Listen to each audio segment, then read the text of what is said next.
Papa Bote. Boy, look pressure. We Bote.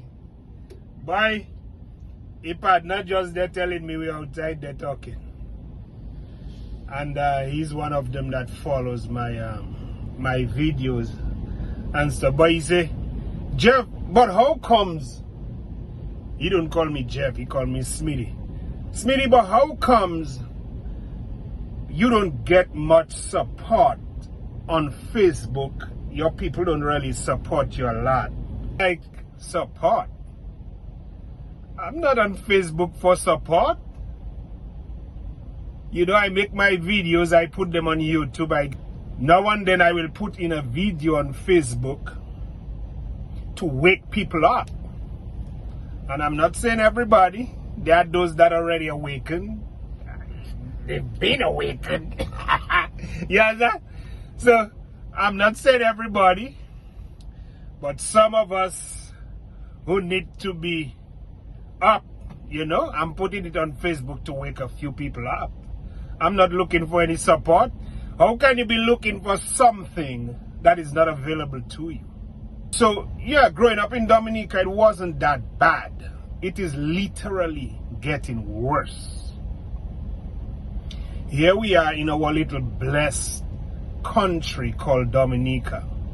Beautiful, blessed, virgin little country, blessed by God, with a bunch of crabs.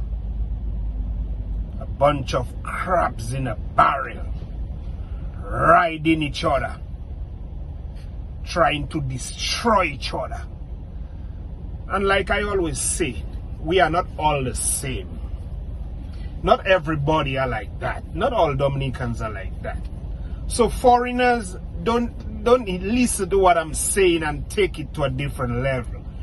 You as a foreigner, you are always welcome in Dominica. You won't get that kind of treatment in Dominica. They are very good at knowing how to behave when it comes to an outsider. They're very good at that. So don't be afraid to come to Dominica thinking that you're going to get that type of treatment. It is only for guys like me. Guys like me who've been in the gutters, who've been down under the ladder. And that area was the area that they were comfortable with. That was the area that they were happy about when you are under the ladder in the mud, wiggling, fighting, struggling, trying to get out of underneath that ladder. They are good with that. And when they see you pull away from that ladder and you're up, you finally stand up. You're looking around and trying to figure out your way, trying to figure out your direction. That is when they start getting pissed. Because Jeff is finally going to be something. And we are afraid that he might be a little bit more than us. We are not seeing it as, okay, oh, Jeff is going to be something. And if Jeff becomes something, and we are not there as yet, Jeff might be able to help us. Or help those we leave behind. Or be able, simple thing as, Jeff will be able to give our child a ride to go to school. If Jeff managed to pull himself from underneath the ladder, Jeff will be able to help somebody that is dear to me one day. We don't see it like that. We see it as Jeff is going to be something and Jeff is going to succeed. Jeff is going to end up being a big man in the area, and he's going to make me look small. Or he's going to come up to my level, or at least get close to my level, and we don't want that. We want him in the gutters. That's who we are as Dominicans. That's who we are. I never forget, man. There's this, not just one. There are two shops in Tukari, two bars in Tukari, and I remember we put a gum together. They call it a gum. It's from this SSC, the Seven Seas Cruising Association. Together, we said to ourselves, and we had a bar, at the time. We had a bar and restaurant at the time. But we are so that kind of people and willing to lift up my people. My wife and I say we're gonna put a bar up together. And we are going to start in Cottage. I remember we went at Frances' place, my niece. I can call her name because it's my niece. And then from Tukari, from Cottage, we went down. We stop in Tukari and we go at that young man's place across the street. And the tourists spend money and jab. Everybody happy, boy. Jab. Yeah, jab. Yeah. Everybody loved Jeff because Jeff brought tourists. Jeff brought US. A bunch of tourists. Spent money, beers, what. But unknowing to me, that same person I took these people from to in Tukari, the following day, the man literally parked next to my place. I had a grocery store. At the same time, I had a grocery store, I had a restaurant and bar, and my apartments. So my grocery store is wide open. I'm sitting there, and I'm seeing this young man with his daughters going across the street, going to the other place. And I'm calling my wife, and I'm like, look at that. Look at that. man. But then, you know me, you guys know me, man. I try not to be so, So I'm like, are you serious? The same money I just put in the guy's hand, he go spend it somewhere else across, right next to me. So, but what I realized is he's not even aware of what he's doing. They are so used to that one road, that is the thing. We live our life without thinking, without planning, without analyzing. We just happy-go-lucky, and we are accustomed with one road, and we just go that road. We just follow that road. We don't think. You don't say to yourself, okay, I'm going to Lago or Portsmouth to shop. Where am I going to shop? Okay, I'm going to get my salary today. Where am I going to spend my money? Am I going to this Asta people in Roseau? Or this Nas people in Roseau? Or this witch people in Roseau? The Syrians? Or am I going to spend my money, at least some of it, in Portsmouth, right there next door, where I can, one day, I can go back and say, can I get a little credit from you? I said that in my other video, but it is so important. I have to home it in because it is so crazy, man, when it comes to the way we behave. Are we saying that? Are we thinking of those things? Because if we were really thinking and planning our day, planning our month, planning our life, you cannot go through life without planning and strategizing and putting stuff together in a certain way, because everything has a road. Success has a road. You cannot just say you're going to be successful and just walk that road. Every path of success has a road. So Just imagine if that fella was thinking, he would say, boy, last night Jeff was by me and that money that I have right now is because of him. Here he is with a restaurant. And the bad thing about it, but you see what was bad about it? You see what was really bad about the whole thing? Is some of the people around used to say that our stuff is very expensive.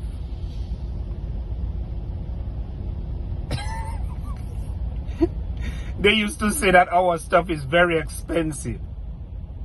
And I understand though. I understand, because think about it. If you're walking on the street and you see a Prada or a Louis Vuitton, you're walking down and you see the building, the structure, where the items are being sold, you see the structure. If you don't have money, you don't even want to go close to that structure, you know? Because you are automatically going to think, so you automatically going to think that that place is expensive because of the structure that is standing in front of you. It's clean, well organized, you know, up to a certain standard compared to the rest. And I have a feeling that's what it is, because we went all around.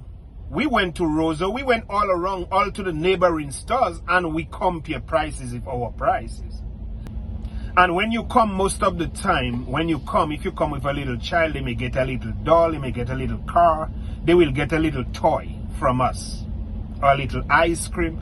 We are always like that type of people. People could come for credit and all these things. So that is what make them think that, and that's not all. Some of them just decided to spread false rumors. Spread false rumors. So that people won't come to shop in our place. You understand? That's what they do. You know? So that is the kind of mentality we have as black people, as Dominican, and not just black people, Dominica. Because when I look at a place like Trinidad, when I look at Trinidad, my wife is from Trinidad. I visited Trinidad several times. I have seen the behaviors of my wife and her family. And it's pure love. Pure love among their people. No hate. Yes, they have their crime and stuff in certain areas, just like everybody else. But no hate. Even my own family members hate me. Most of them. Because we are no longer a laughing stock. The tourists will no longer be taking pictures of my dad little 2x4 house with holes in it. When they take picture, they will be taking picture of something solid. And my own family hate me for that. Because I wasn't supposed to be the one to do it. So if they can hate me, who are you? Who are you not to hate me on Facebook and everywhere? When you don't say nothing and you think like whatever, I know you are seeing my videos. I know you are listening. And you are learning something from it, and that is the reason why I'm putting it on Facebook. I'm not putting it because I want you to say, rah, rah, rah, rah. No, because you won't. I am putting it because I'm here to wake some of us up. Just one of those days I spoke to a young lady from Portsmouth self. She's been cool with us and whatnot. Yesterday, the moment I pick up the phone, Jeff, what Coshonie you have on Facebook? What Coshonie you have video? I hearing you putting stuff saying, come down to Portsmouth and visit, and visit. Make sure you visit people like Tewes, people like Wopo. What is Coshonie about that? What is Coshonie about lifting up your own people? And while you calling my videos Coshonie, and people are happy to see it. People are complimenting me. People are lifting me up. Strangers. While my own people will say it's Coshonie. When are we going to elevate ourselves, man? When are we going to wake up? When are we going to realize that this right here is the weapon? This right here can be either your weapon or your tool to succeed. When you use that in the right way, you can make magic with that, with the way you think. But we cannot do it alone. You have to understand that we cannot do it alone. That hate and that envy and that jealousy and that division that been bedded in us is like my mother-in-law will say, it is bedded in our system. Not embedded, bedded. When are we going to eradicate that and elevate ourselves and stop the hate? When? It is so easy. It's supposed to be so easy to come together as one so that we can strive together. So when that woman say, Jeff, but what caution is that now you have on Facebook and whatever on thing? When she said that does not mean she hates me or she wants me to do bad or whatever. It is just something that is in us. As Dominicans, the first thing that comes to mind is to insult and to try to bring down each other. We do not realize we are doing that. That is the first thing. We jump on negative. The first thing we do is jump on the negative side of it. We do not listen and look for the good part of it or anything like that. Negative. As soon as we get hold of it. And that's unfortunate. That's very, very, very unfortunate. Because here I am lifting up our people in Dominica and trying to explain to foreigners, trying to get foreigners to not just be in Roseau, but come down to Portsmouth area. Take a couple days extra, plan your trip, and come down to Portsmouth area. And enjoy Portsmouth. Enjoy the North. Talking about Jeff, what Coshonie is. And while she's saying that, she is smiling. Like when somebody's speaking to you on the phone, you can literally sense a smile or laugh or something going on with what they are saying. And people usually do that when they don't want you to retaliate. They want to dish out their bullshit, but they do not want you to retaliate. They do not want you to get mad at them, so they put a little smile or laughter or a little grin with it. But I know that in every joke, there is some seriousness in every joke. Some of us, we are bad mind. We don't like ourselves. We don't love our color. We don't love who we are. So we cannot love somebody that look like us. We haven't done the work necessary to grow, to elevate ourselves and to embrace who we are. So we cannot love somebody else that look like us. We cannot love our brother man. We cannot push our brother man and help our brother man and congratulate our brother man or our sister. It's disappointing. It is disappointing. It's a damn shame.